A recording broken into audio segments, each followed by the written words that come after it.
Señora Presidenta de la Asamblea Nacional, señor y señora Vicepresidenta de la Asamblea Nacional, señoras y señores asambleístas, ecuatorianos y ecuatorianas, nuestro país vive un momento extremadamente complejo.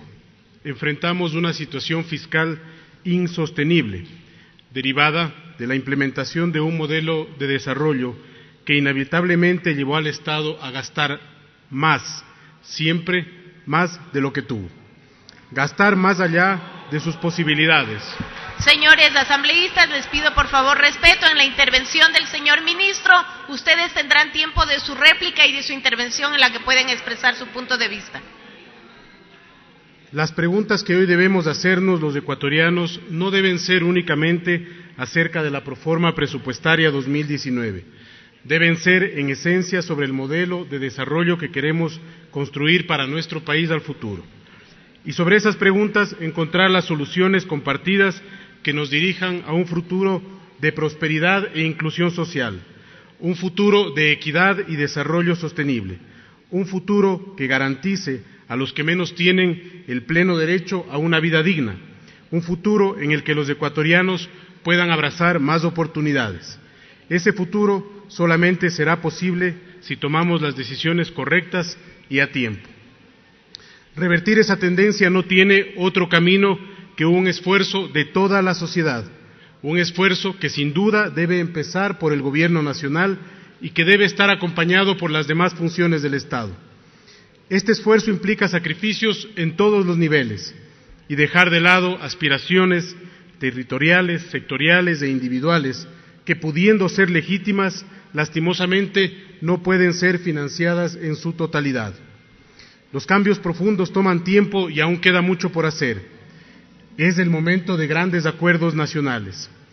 Esta es una proforma equilibrada que busca garantizar los derechos sin generar un dispendio de los recursos y que también busca corregir el desequilibrio fiscal sin medidas extremistas de shock que pueden fracturar el tejido social. La construcción de la proforma 2019 se sostiene en 4 pilares: técnica económica y presupuestaria, sensatez, transparencia y eficiencia.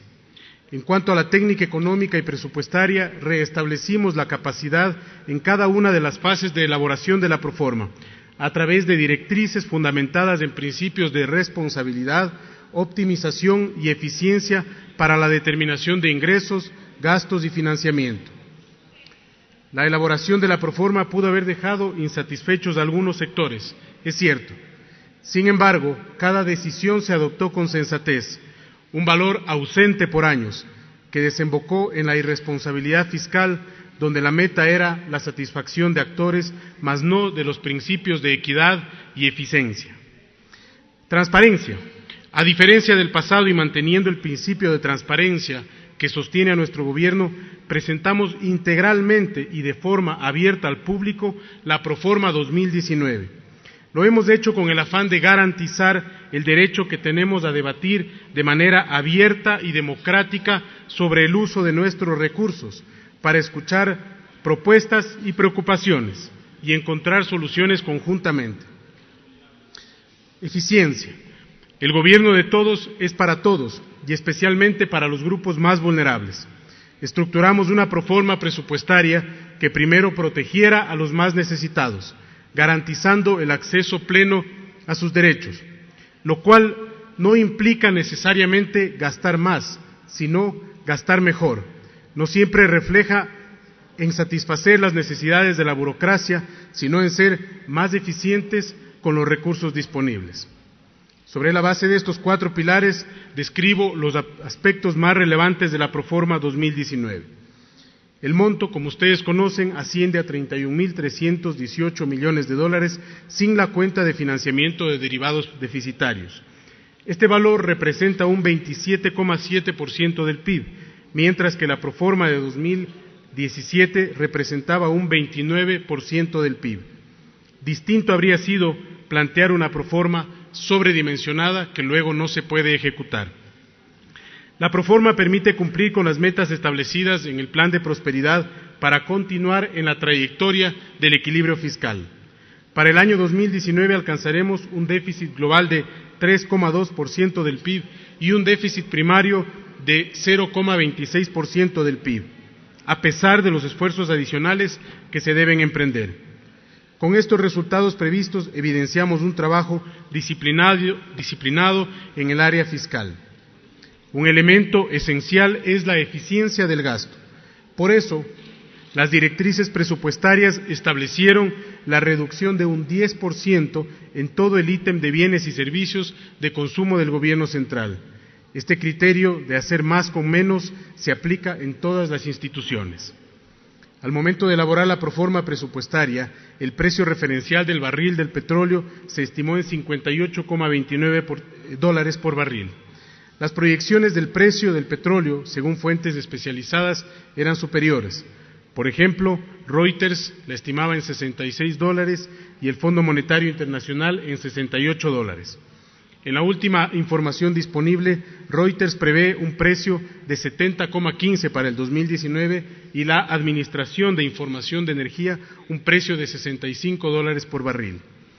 Conforme a las recomendaciones emanadas de la Comisión de Desarrollo Económico, nuestros equipos técnicos trabajarán para definir el plan de contingente frente a un escenario diferente. Estamos allanando el mejor camino para dejar la dependencia del petróleo e impulsar nuevas inversiones, nacionales e internacionales, en nuevas áreas productivas para diversificar nuestra economía. Mientras tengamos ese recurso, debemos explotarlo de manera eficiente y sostenible. Por ello, prevemos un incremento de la producción de crudo para el año 2019 hasta llegar a 206 millones de barriles anuales, es decir, un crecimiento del 9%.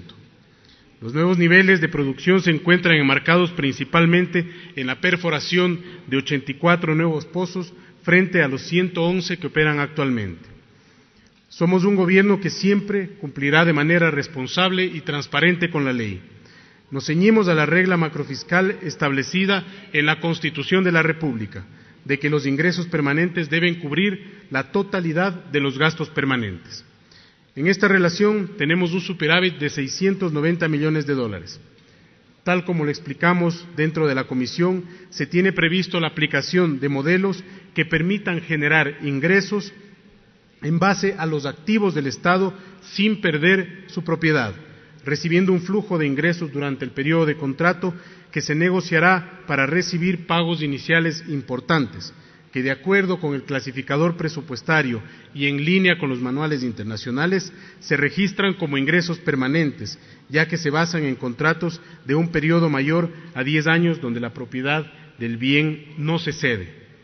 Cumplimos con las deudas que nos dejaron y somos respetuosos de la ley. Para el año 2019 se incorporarán aproximadamente $1.240 millones para dar cumplimiento a la disposición legal de retomar el pago del 40% a las pensiones jubilares del IES. Con este valor, totalizamos una asignación de recursos al sistema de seguridad social por $1.995 millones.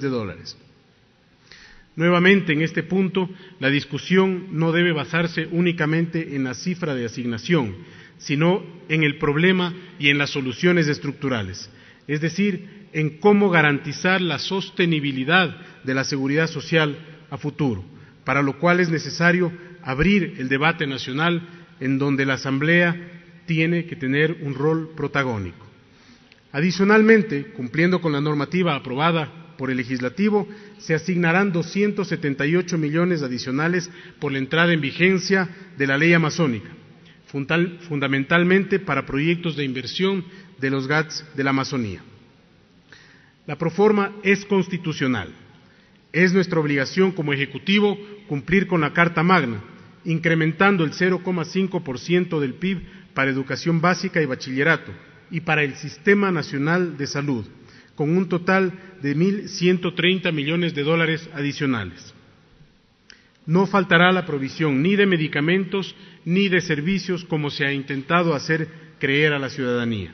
El presupuesto asignado al Sistema Nacional de Salud pasa de $3.402 millones del codificado a $3.968 millones, es decir, un incremento de $566 millones. Esta asignación nos permitirá cumplir, por ejemplo, con la ejecución de proyectos importantes como la dotación de infraestructura física, el equipamiento y el mantenimiento de unidades médicas, a través de $143 millones, la reconstrucción y rehabilitación de la infraestructura en zonas afectadas por el terremoto en Manabí y Esmeraldas con $88 millones, y la extensión a la protección social y atención integral a las personas con discapacidad con un monto superior a los $30 millones, entre otros. No faltarán los recursos para la alimentación escolar ni para la infraestructura educativa. Las malintencionadas acusaciones son falsas. En el caso de educación inicial, básica y bachillerato, incrementamos el presupuesto codificado de 3.536 a 4.102 millones de dólares para el 2019, es decir, un incremento de 566 millones, cumpliendo con lo que dictamina la Constitución. Esta asignación permitirá, por ejemplo, la construcción de 61 nuevas unidades educativas y la repotenciación de 93 unidades adicionales, con $248 millones. El incremento del 11% en las asignaciones para alimentación escolar, llegando a $135 millones, la educación básica para los jóvenes y adultos con $67 millones. Por último, la asignación para el Ministerio de Inclusión Económica y Social se incrementa en un 5,5%, al pasar de $1.075 millones del codificado 2018 a $1.134 millones. Esto permitirá garantizar los programas para los ecuatorianos más vulnerables conforme a la política social definida en el plan Toda una Vida. Tal como lo hemos señalado, el gobierno del presidente Lenín Moreno protegerá los programas sociales. Para 2019 se prevé destinar 13.028 millones para gasto social, es decir, un incremento de $1.300 millones. Priorizamos la inversión en el gasto social y en el sector social. Del monto del plan anual de inversiones previsto en la proforma, cercano a los $3.300 millones, los rubros asignados al Consejo Sectorial de lo Social recibirán un 44%. Uno de los programas más importantes es el Plan Casa para Todos, que para el próximo año tendrá un presupuesto de $530 millones. Nuestro gobierno también ofreció solucionar la deuda histórica que heredó del pago de las compensaciones por jubilación. Hemos contemplado en la Proforma 2019 un importante rubro para cumplir con nuestros jubilados por más de $350 millones, valor que sumado a los pagos previstos durante 2018 y los realizados en 2017, superará los $1.000 millones, devolviendo la tranquilidad a más de 20.000 jubilados que han vivido en incertidumbre constante durante mucho tiempo. Todo este enorme esfuerzo por corregir las cuentas fiscales aún demandará recursos provenientes de fuentes externas. Este financiamiento debe ser utilizado para resolver el problema y no para postergar las soluciones. Tenemos una dura tarea por delante para devolver la confianza a los inversionistas en el país y para garantizar un mejor perfil de endeudamiento externo. Es una responsabilidad histórica desde todos los sectores de la sociedad viabilizar estos grandes esfuerzos. Les reiteramos nuestra disposición al diálogo técnico y propositivo. Así lo entendieron, por ejemplo, las universidades y escuelas politécnicas. La razón y el diálogo primaron sobre la imposición y la fuerza. Luego de una semana de reuniones, el diálogo rindió frutos en un esquema ganar-ganar. Su presupuesto por concepto de gratuidad se mantendrá conforme al año 2018, bajo el compromiso de estos centros de estudio de implementar medidas de austeridad que garanticen que los recursos asignados se utilicen de manera prioritaria en beneficio de los estudiantes, en inversión, gratuidad y el mejoramiento de servicios, así como optimizar la contratación de docentes y promover una política salarial pertinente. Insisto, todas las aspiraciones pueden ser legítimas, pero no todas son posibles en el presupuesto. Para plasmar este acuerdo es indispensable que la Asamblea Nacional el día de hoy viabilice la proforma. Debo lamentar que ha habido grupos que han intentado convertir el debate en una guerra sin fin con el único afán de conseguir objetivos vinculados a agendas particulares que nos alejan de las metas nacionales. Solo buscan deslegitimar y crear convulsión social. Hemos escuchado varias referencias infundadas, como cuando se llegó a mencionar que más de 38,000 funcionarios tienen salarios superiores a $5,000, que ganan más que el presidente de la República. La realidad es que en la función ejecutiva, del total de funcionarios, apenas 65 están en esta situación. Nuestro único interés es colocar al Ecuador en la ruta del crecimiento hacia la cual estamos marchando. Bajo el liderazgo de nuestro presidente Lenín Moreno, hemos dado pasos importantes para labrar ese nuevo futuro. Con el Plan de Prosperidad en marcha, hemos logrado en pocos meses que el aparato productivo se haya activado. Solo unos datos de referencia. En comparación a 2018, entre enero y septiembre, las exportaciones han crecido en $447 millones, a una tasa del 5%, las exportaciones no petroleras. Si comparamos las ventas entre enero y septiembre de este año con las del año anterior, observamos un crecimiento de 6,3%. Si tomamos únicamente el mes de septiembre, el crecimiento es del 11%. Sectores como comercio y construcción son algunos de los ejemplos de este avance. También hemos activado líneas de crédito para los ecuatorianos por $1,300 millones e iniciado el plan de reactivación de la construcción, por ejemplo, el Fideicomiso Vivienda para la Prosperidad, que es un mecanismo que permitirá viabilizar créditos a través del sistema financiero y cooperativo con una tasa del 4,9%. Llegaremos a más familias de la clase media, ampliando el monto de las viviendas beneficiarias de $70,000 hasta $100,000. Con este mecanismo, por cada dólar que aporte el Estado, las instituciones del sistema financiero deberán aportar $1,6. Se generarán más de $500 millones en créditos hipotecarios bajo esta modalidad entre el año 2018 y 2021. Hasta el momento hemos recaudado $210 millones por parte de 250,000 contribuyentes, producto de la remisión de multas, intereses y recargos. Esa remisión, que contrario a lo que se ha dicho, ha beneficiado en su mayoría a micro y pequeñas empresas. Un 99,5% de los beneficiarios son micro, pequeñas y medianas empresas. En promedio, cada uno ha pagado menos de $800, lo que les ha permitido invertir más en sus emprendimientos. Pensando en el futuro, señoras y señores, debemos continuar trabajando con mucho más esfuerzo y convicción en 4 pilares fundamentales para el desarrollo de nuestro país: la política fiscal, la política social, la política de crecimiento y competitividad y la política de transparencia y buena gobernanza.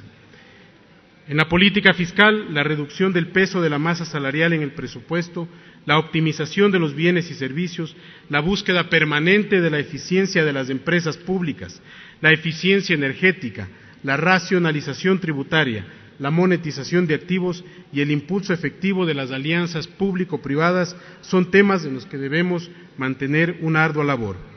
En Ecuador, el gasto en personal se encuentra aproximadamente 3 puntos del PIB por encima de la media regional, según la CEPAL.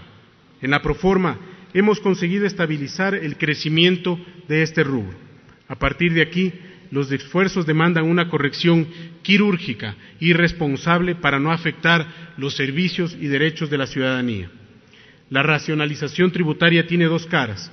Por un lado, existen impuestos que significan una carga excesiva para el ciudadano, mientras que por otro, cada año se dejan de recaudar cerca de 5,000 millones por concepto de exoneraciones, deducciones y devoluciones. Cerca del 60% de estos valores se destinan a fines sociales, lo cual está bien, pero sabemos que hay espacios importantes para priorizar el resto de ese gasto tributario con criterios de progresividad, fortaleciendo el aporte de los que más tienen y generando mayor espacio fiscal. Por otro lado, debemos trabajar en conjunto con el legislativo en una reforma normativa para hacer más eficientes a las empresas públicas y lograr que las alianzas público-privadas nos permitan traer más inversión. En cuanto a la política social, somos un gobierno que se preocupa por proteger a los más vulnerables. Por ello, continuaremos con el plan Toda una Vida, a través del programa Casa para Todo, el bono de desarrollo humano, las misiones y el mayor acceso a las personas vulnerables al mercado de trabajo. Con una inversión de más de 30 millones, modernizaremos el registro social para garantizar la protección a quienes más lo necesitan. La lucha contra la violencia de género y mejoras para el acceso al mercado laboral para mujeres y jóvenes serán parte de las reformas que impulsaremos como gobierno. Algunas personas intentaron posicionar la idea de que el gobierno es insensible ante la lucha contra la violencia de género. Se equivocan. Seremos implacables en la lucha contra estas agresiones. Por eso, destinamos 15 millones de dólares para el Consejo de la Judicatura, Fiscalía General del Estado y Ministerio de Justicia, para que implementen múltiples equipos a nivel nacional conformados por jueces, secretarios, ayudantes judiciales, médicos, psicólogos, agentes fiscales, secretarios de Fiscalía, médicos legistas, trabajadores sociales, que servirán de apoyo en los casos de violencia de género. El plan Casa para Todos no puede ser visto como un tema netamente de obra pública. Es al final del día un tema de seguridad, de salubridad, de dignidad, de acceso a más bienes y servicios. He escuchado con optimismo a varios legisladores de todas las bancadas mencionar que es necesario, en las circunstancias que vive el país, impulsar reformas a la eficiencia energética. Tienen razón. Como sociedad no podemos seguir rehuyendo a un debate serio, ordenado y técnico sobre este delicado asunto. Este tema debe ser ampliado a la esfera ambiental y la lucha contra el cambio climático. Como gobierno seguiremos buscando mecanismos para evitar que los subsidios beneficien a aquellos que más tienen. Por ejemplo, corregiremos el mecanismo de cuantías industriales de diésel para que beneficie a los pequeños empresarios y no a grandes empresas, como ha venido sucediendo por falta de regulación y control adecuados. Política de competitividad y crecimiento económico.